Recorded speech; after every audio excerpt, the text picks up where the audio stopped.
Olá, meus amigos e minhas amigas. Após longa espera e expectativas, a Hungria finalmente se prepara para votar a favor da adesão da Suécia à OTAN.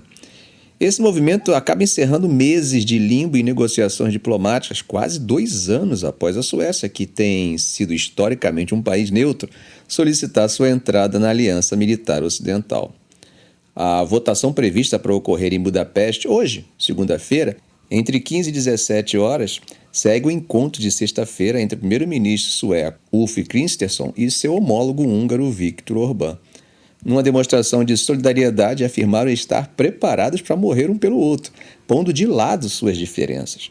Durante uma coletiva de imprensa conjunta, que, embora calorosa, foi meticulosamente gerenciada, os dois países também assinaram um novo acordo militar, no qual a Suécia prometeu vender 4 novos aviões Gripen para somar aos 14 que a Hungria já havia adquirido anteriormente. Esse desenvolvimento ocorre após a Turquia, no mês passado, dar sua aprovação à ratificação da Suécia na OTAN, deixando a Hungria como o último país a aprovar o pedido sueco, apesar das garantias de Orbán de que não seria o último membro da OTAN a assinar. A mudança de direção veio depois que o líder do grupo parlamentar do Fidesz sugeriu na semana passada que a questão fosse levantada no parlamento húngaro na segunda-feira, quando reabrisse após o recesso de inverno. Como vocês lembram, a Suécia, ao lado da Finlândia, solicitou adesão à OTAN em maio de 2022, numa mudança histórica de sua política de segurança, sem dúvida impulsionada pela invasão da Ucrânia pela Rússia em fevereiro daquele mesmo ano. A demora causou frustração entre os membros da aliança com Orbán, que, como sabemos, é um nacionalista de direita que estabeleceu laços estreitos com a Rússia. A votação sobre a Suécia está prevista para ser o terceiro item na agenda do dia parlamentar, seguindo um discurso de abertura de Orbán sobre as prioridades para a primavera e a submissão do pedido de demissão da presidente Katalin Novák após sua recente renúncia. Se o parlamento votar sim, como esperado, o que requer maioria simples, a decisão será então enviada ao presidente interino da Hungria, László Kövér, que terá 5 dias para assinar a decisão e enviá-la ao Departamento de Estado dos Estados Unidos em Washington. Só para vocês terem uma noção, quando a Finlândia, que solicitou a adesão à OTAN ao mesmo tempo que a Suécia em maio de 2022 e oficialmente se juntou em julho do ano passado, esse processo levou apenas 3 dias. Após a visita de Kristersson a Budapeste, Orbán saudou uma nova fase de cooperação entre Hungria e Suécia. Questionado pelo jornalista sobre o que fez seu país abandonar a oposição à adesão da Suécia à OTAN, Orbán respondeu: "Ser membros da OTAN significa que estamos preparados para morrer um pelos outros, e isso se baseia no respeito mútuo. Levar esse processo em um ritmo apropriado foi sábio." Gente, não há dúvida de que esse momento representa um marco para o governo de coalizão de centro-direita de Kristersson, que é apoiado pelos democratas da Suécia, de extrema-direita, que vem lidando com a questão da OTAN desde que assumiu o governo após o governo social-democrata de Magdalena Andersson em 2022. Veja o que Kristersson disse na sexta-feira. "Respeitamos as diferenças um do outro e às vezes alcançamos bons compromissos. Agora também estamos entrando em cooperação conjunta com a OTAN, com exatamente a atitude de estar preparados para lutar um pelo outro em um tempo perigoso." Bom, gente, vamos dar um pulinho rápido na África Ocidental, depois a gente volta. Embora não esteja nas manchetes da imprensa internacional, o continente africano vive conflitos constantes.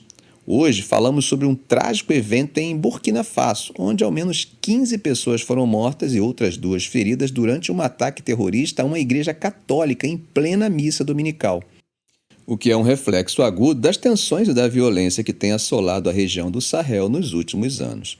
O ataque na aldeia de Ezakane, situada numa zona conhecida como Três Fronteiras, por sua proximidade com Mali e Níger, chama a atenção para a vulnerabilidade das comunidades locais frente a grupos jihadistas que têm expandido sua influência e operações na região.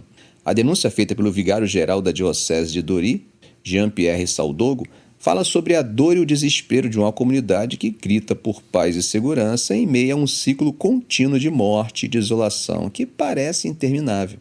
Esse incidente não é isolado, mas faz parte de uma série de ataques que tem como alvos igrejas cristãs, sequestro de clérigos e ataques contra a população em geral. A região do Sahel, uma vasta faixa que atravessa a África ali abaixo do deserto do Saara, tem sofrido com a ação de grupos extremistas violentos que tem se intensificado ainda mais após a Guerra Civil da Líbia em 2011 e a tomada islamista do norte do Mali em 2012. A insurgência jihadista acabou transbordando para Burkina Faso e Níger a partir de 2015. No caso específico de Burkina Faso, a situação é particularmente instável. Para vocês terem uma ideia, o país assistiu a 2 golpes de Estado em menos de um ano. Isso mesmo, foi em 2022. Os 2 golpes, em parte, foram motivados pela insatisfação com o fracasso do governo em conter exatamente a violência jihadista. A ascensão do capitão Ibrahim Traoré ao poder é um reflexo da profunda crise política e de segurança que o país enfrenta. Com cerca de 20 mil pessoas mortas pela violência e mais de 2 milhões deslocados de uma população de apenas 24 milhões, Burkina Faso exemplifica as graves consequências humanitárias de segurança da insurgência jihadista no Sahel. Voltando para a Europa, o presidente ucraniano Volodymyr Zelensky disse que está determinado a preparar seu país para enfrentar o que parece ser uma escalada contínua das hostilidades, chamando atenção para a importância do apoio ocidental para a sobrevivência e eventual vitória da Ucrânia.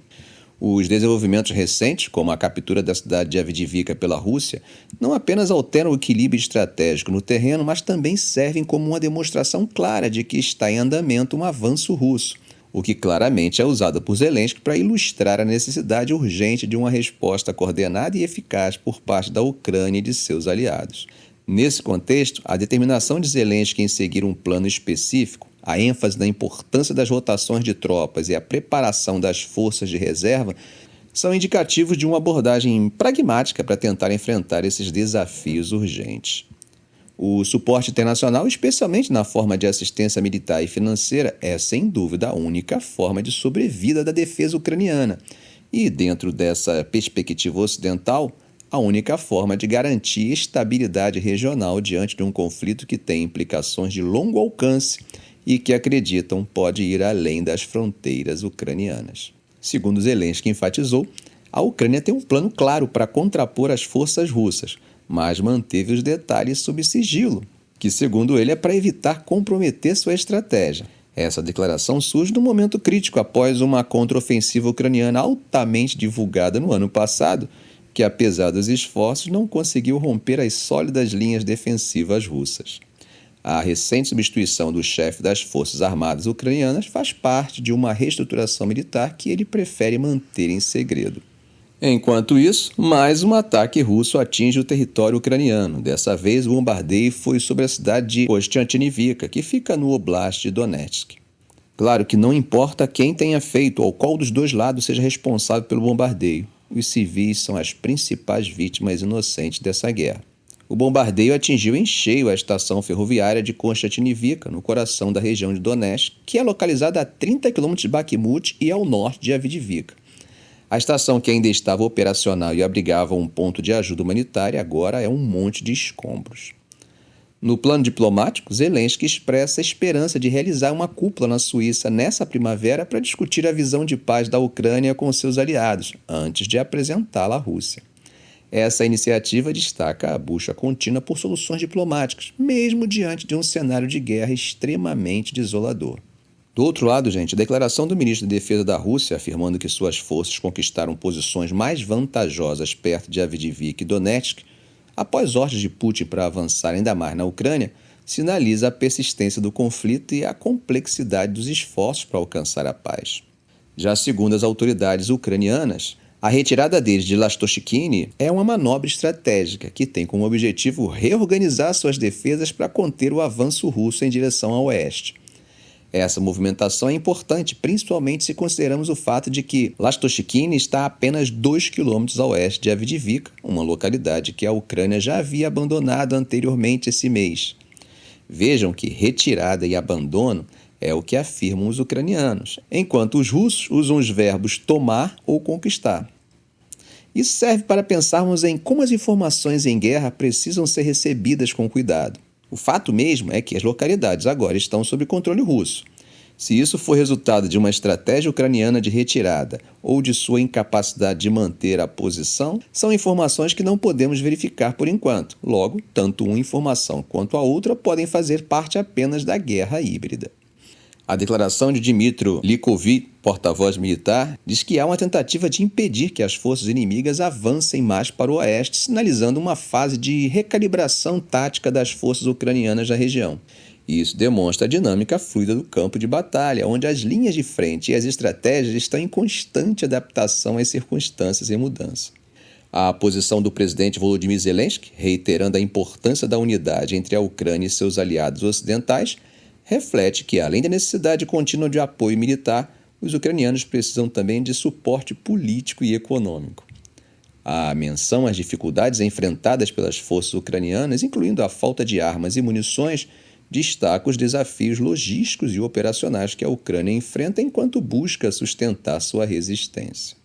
Mas e a Rússia? Bom, a Rússia, por sua vez, afirma ter alcançado posições mais vantajosas perto de Avdiivka e Donetsk, o que indica uma intensificação dos esforços para consolidar seu controle sobre áreas estratégicas no leste da Ucrânia.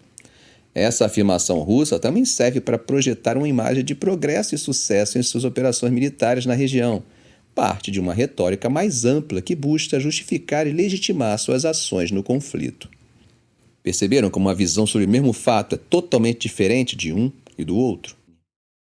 A formação de uma nova linha defensiva a oeste de Lastochkine pela Ucrânia aponta para a preparação de um estágio prolongado de confrontos, onde a defesa territorial se torna uma prioridade ainda maior.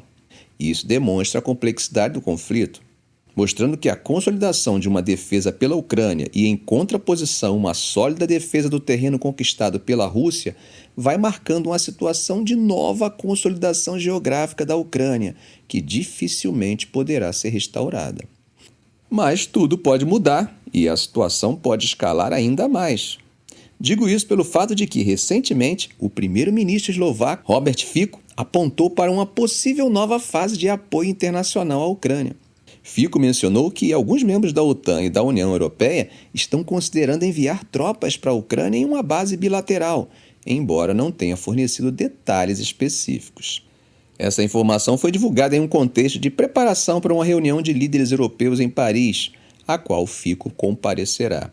Apesar de sua posição conhecida contra o fornecimento militar à Ucrânia e de ser percebido por alguns como pró-Rússia, a falta de comentários imediatos de outros líderes europeus deixa muitas questões em aberto. Fico também disse que está preocupado com a possibilidade de uma grande escalada do conflito na Ucrânia, mas enfatizou que a Eslováquia, membro tanto da União Europeia quanto da OTAN, não enviaria soldados. A menção de um possível envolvimento direto de mais países, mesmo que em bases bilaterais, sugere uma mudança bem importante na dinâmica de apoio à Ucrânia, embora as implicações práticas e o impacto dessa potencial ação ainda sejam incertos. Ficamos por aqui. Se esse vídeo foi útil para você, faça um comentário, compartilhe em suas redes sociais, dê um like. E é claro, se ainda não for inscrito, inscreva-se no canal e ative o sininho. Ok, gente? Um grande abraço do professor Arão Alves.